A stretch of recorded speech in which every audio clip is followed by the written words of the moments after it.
Hello दोस्तों, स्वागत है एग्ज़ाम ब्रदर्स में।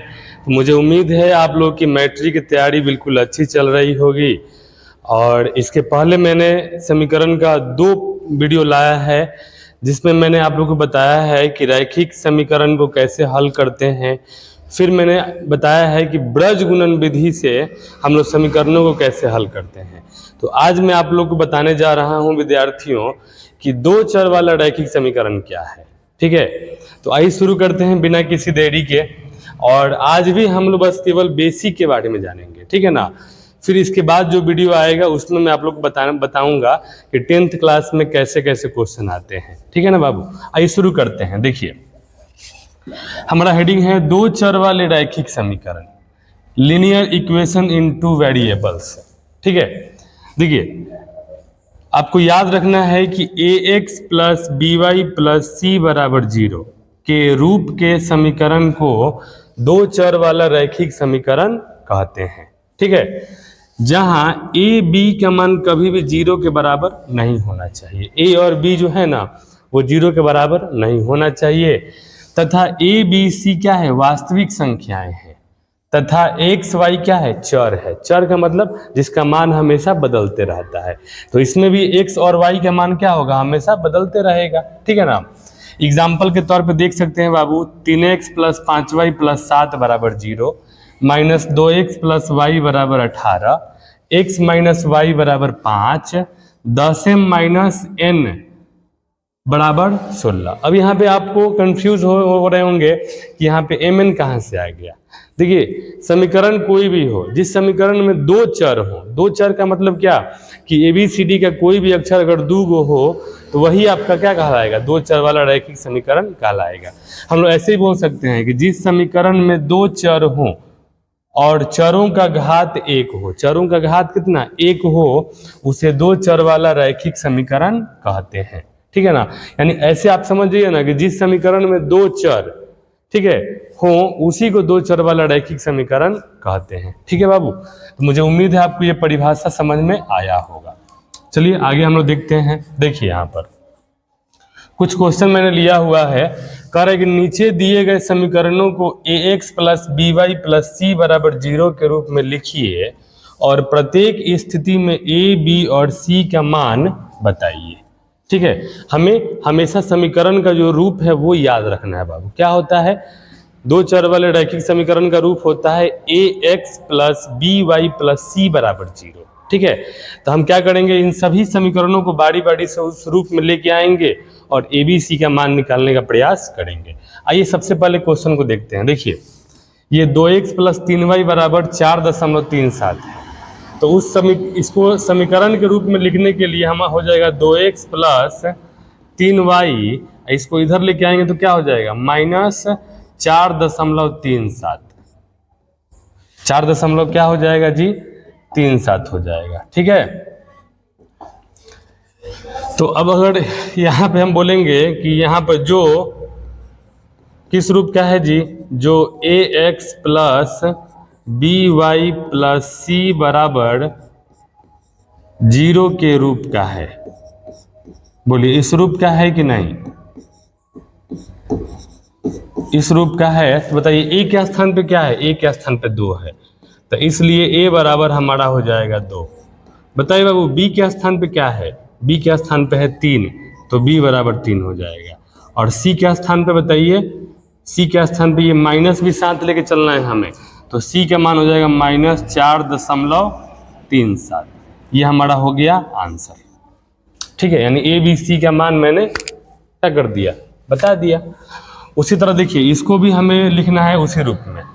तो ax plus B Y plus C, तो यहाँ पर देखिए एक ये आपका हो जाएगा x, और y वाले को उठा के इधर लेके आना है, तो √3y को उठा के इधर लेके आएंगे तो क्या हो जाएगा, ये हो जाएगा माइनस √3y, इधर -4 है तो -4 बराबर 0।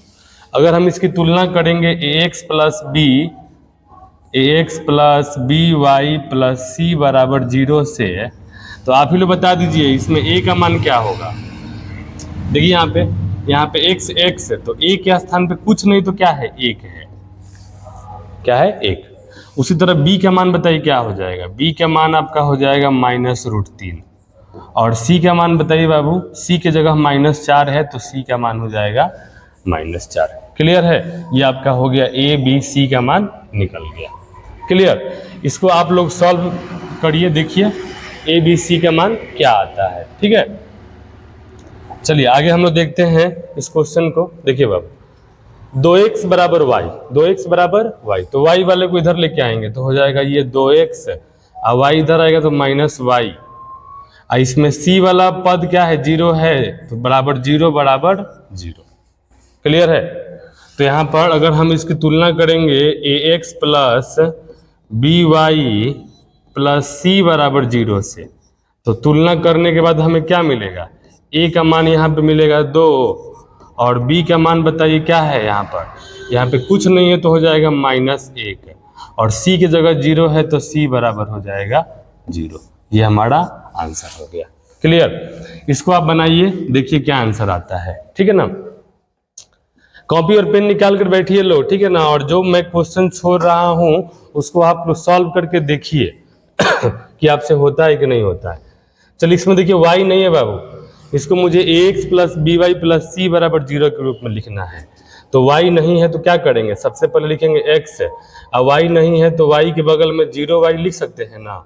अब -5 को इधर लाएंगे तो क्या हो जाएगा, +5 बराबर 0। क्लियर है, यहाँ पे कुछ नहीं तो क्या है, 1 है, यानी कि भी किसी भी चर के आगे कुछ नहीं रहता है ना तो 1 रहता है।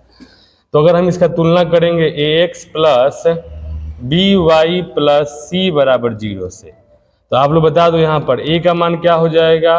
देखिए a की जगह 1 है तो a बराबर 1 है, b की जगह बताइए क्या है 0, तो b बराबर 0, c की जगह क्या है 5, तो c बराबर हमारा हो जाएगा 5 आंसर। ठीक है, उसी तरह आप इसको कर सकते हैं, y बराबर क्या है 2, इसमें x नहीं दिया है बाबू, ठीक है ना, x नहीं दिया है तो 0x प्लस y, 2 को इधर लेके आएंगे तो हो जाएगा -2 बराबर 0। ठीक है ना, अब आप तुलना कर दीजिए, ये हो जाएगा ax plus B Y plus C बराबर 0। इसके साथ तुलना करेंगे तो बताइए a के स्थान पे क्या है जी 0, तो a बराबर 0 हो जाएगा, और b के स्थान पे यहाँ कुछ नहीं तो क्या है 1 है, क्योंकि चरों का गुणांक 1 होता है। ठीक है ना बाबू हमेशा, और c का मान बताइए क्या हो जाएगा -2। ये हमारा हो जाएगा फाइनली आंसर। इसको आप करिए, ठीक है ना, इसमें y नहीं दिया है तो क्या हो जाएगा 0y हो जाएगा, इसमें x नहीं दिया है तो 0x हो जाएगा। इसको आप करके देखिए क्या आंसर आता है। चलिए एक क्वेश्चन यहाँ भी दिया हुआ है, यहाँ भी x नहीं दिया है तो क्या हो जाएगा 0x हो जाएगा। कॉपी और पेन निकाल के बैठिए, ठीक है ना, और आप लोग भी करिए।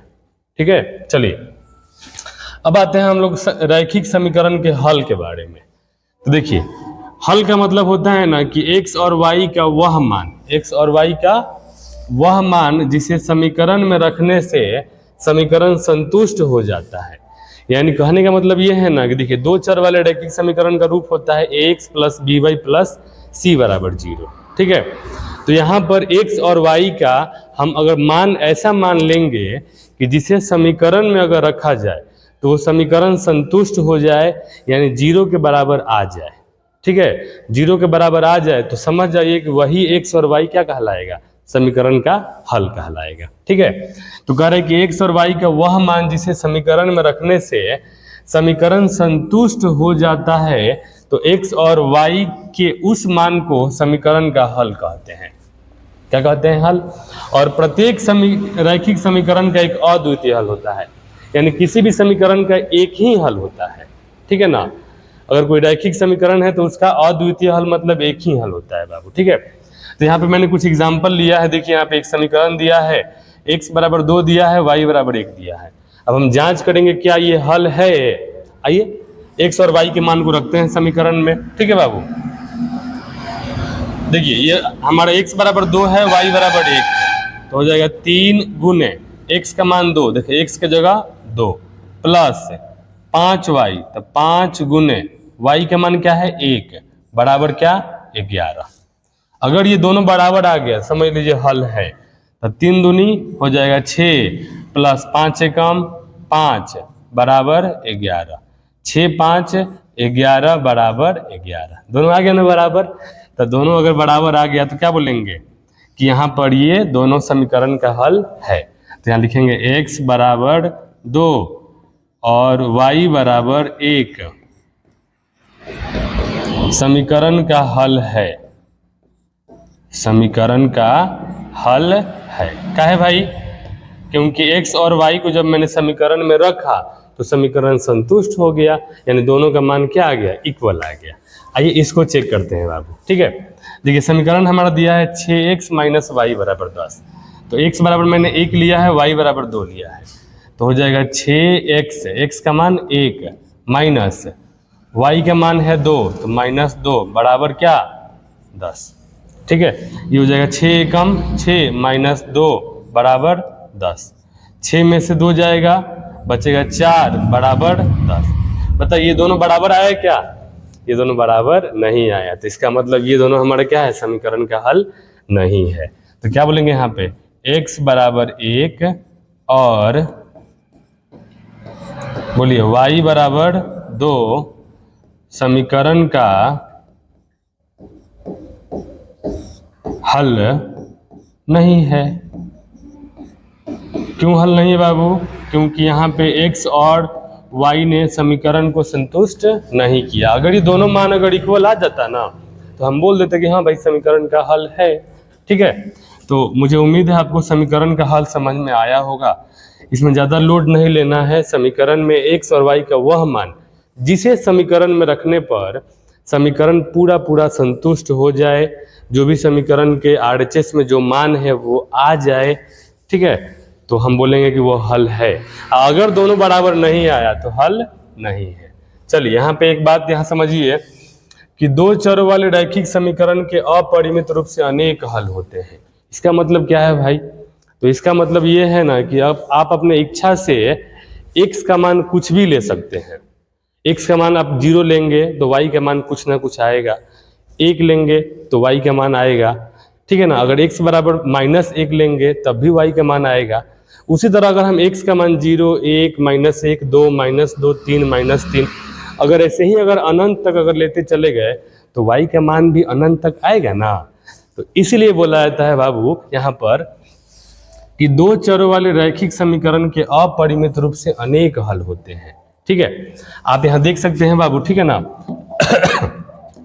कि इस समीकरण में अगर हम अपने से x बराबर 0 ले लें, x बराबर 0 लेने पर तो आप ही बताइए क्या हो जाएगा? 2 गुने x के जगह 0 प्लस 3y बराबर हो जाएगा 6। बोलिए यहाँ 2 में 0 से गुना होगा तो क्या हो जाएगा? 0, यानी जो 0 से टकराएगा 0 बन जाएगा, प्लस 3y बराबर हो जाएगा 6। 0 लिखने का कोई मतलब है नहीं, तो ये हो जाएगा 3y, तो 3 जाएगा बट्टा के नीचे, तो हो जाएगा y बराबर 6/3, 3 दूनी 6। तो इसलिए बताइए y का मान क्या आ गया बाबू? y का मान 2 आ गया। तो हमारा हल क्या हो जाएगा? पहला हमारा हल हो जाएगा बाबू, x का मान क्या लिए हैं? 0 और y का मान क्या है? 2, तो 0, 2 हमारा हल हो जाएगा। क्लियर? उसी तरह आप अगर x का मान अगर 1 ले लें, x बराबर 1 लेने पर, x बराबर 1 लेने पर तो हमें क्या करना है कि इस समीकरण में जहां x है वहां पे 1 रख देना है। तो हो जाएगा 2 गुने 1 प्लस ये हो जाएगा 3y बराबर 6। ठीक है, देखिए 2 एकम 2 प्लस ये हो जाएगा 3y बराबर 6। अब आप यहाँ देख सकते हैं 6 और 2 जो है ना एक जाति का है, तो 2 को उठा के उधर लेके जाएंगे तो हो जाएगा 3y बराबर 6 माइनस 2, तो हो जाएगा 3y बराबर 6 में से 2 जाएगा 4, तो y बराबर हो जाएगा 4/3। तो बताइए बाबू आप लोग यहाँ पे हमारा हल क्या हो जाएगा? हल हमारा x का मान मैंने क्या लिया है? 1, तो x का मान 1 लेने पर y का मान आ गया 4/3, तो ये हमारा दूसरा हल हो जाएगा। उसी तरह अगर हम x बराबर क्या ले लें? -1 ले लें, x बराबर -1 लेने पर, ठीक है, तो क्या करना है बताइए? x की जगह -1 रख देना है, हो जाएगा 2 गुने -1 प्लस 3y बराबर 6। ये हो जाएगा देखिए 2 एकम -2 प्लस 3y बराबर 6। बोलिए -2 उधर जाएगा तो प्लस में होगा ना, तो ये हो जाएगा हमारा 3y बराबर 6 माइनस 2 इधर जाएगा तो प्लस 2 हो जाएगा 3y बराबर 6 2 8 और y बराबर हो जाएगा 8/3। तो आप बताइए बाबू हमारा हल क्या हो जाएगा? हल हो जाएगा x का मान -1 लिए हैं तो y का मान 8/3। उसी तरह आप x बराबर 2 लीजिए, -2 लीजिए, 3 -3 4 -4 5 -4 5, ऐसे ही आप अनंत तक जा सकते हैं। तो हम बोल सकते हैं ना बाबू कि दो चर वाले रैखिक समीकरण के अपरिमित रूप से क्या होते हैं? अनेक हल होते हैं, ठीक है, या अनंत हल होते हैं, ठीक है। तो मुझे उम्मीद है आपको ये कॉन्सेप्ट समझ में आया होगा। चलिए एक क्वेश्चन यहाँ पे हम लोग लेते हैं बाबू। देखिए समीकरण कह रहा है कि x - 2y बराबर 6 के 4 अलग अलग हल ज्ञात कीजिए, यानी अपने से आपको हल ज्ञात करना है, ठीक है। तो जब अपने से हल ज्ञात करना है तो इसमें भी आपको अपने से मान लेना पड़ेगा, ठीक है। चलिए इस क्वेश्चन को हम लोग सॉल्व करते हैं। देखिए बाबू समीकरण हमारा दिया है x - 2y बराबर 6। तो सबसे पहले इसमें x बराबर हम क्या लेंगे? 0 लेंगे। x बराबर 0 लेने पर, क्योंकि मुझे 4 हल ज्ञात करना है यहाँ पर, तो x बराबर 0 लेंगे तो x के जगह 0 और -2y बराबर हो जाएगा 6। अब यहाँ 0 का कोई मतलब है नहीं, तो हो जाएगा -2y बराबर 6, तो y बराबर आपका हो जाएगा 6/-2, 2 तिहाई 6। तो इसलिए बाबू बताइए y के मान क्या हो जाएगा? -3। तो बोलिए पहला हल हम लोग का क्या होगा जी? x का मान मैंने 0 लिया है तो y का मान क्या आ गया? -3। ये पहला हमारा हल हो गया, ठीक है। अब दूसरा हल निकालने के लिए हमें क्या करना पड़ेगा? हमें x बराबर लेना पड़ेगा 1। x बराबर 1 लेने पर, तो चलिए समीकरण में जहाँ x है वहाँ 1 रखते हैं। बताइए क्या हो जाएगा? x - 2y, तो x के जगह 1 - 2y बराबर हो जाएगा 6। अब एक जाति वाले को एक साइड करिए, एक इधर जाएगा तो क्या हो जाएगा? इधर -2y बराबर 6, 1 - 1, तो -2y बराबर 6 में से 1 जाएगा 5, तो y बराबर हो जाएगा 5/-2। माइनस को हमेशा ऊपर लिखा जाता है तो हो जाएगा -5/2, और ये हमारा हो जाएगा y का मान। किसका मान? y का मान। तो दूसरा हल हमारा क्या होगा बताइए? x का मान 1 लेने पर y का मान आ गया -5/2।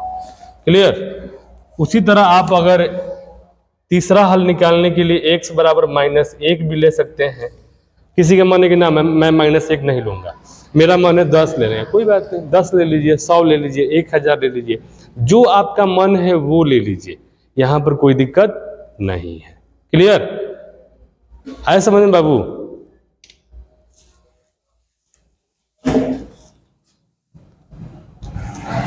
चलिए -1 लेने पर क्या होगा? -1, तो वहां पे x के जगह -1, ये हो जाएगा -2y बराबर हो जाएगा 6।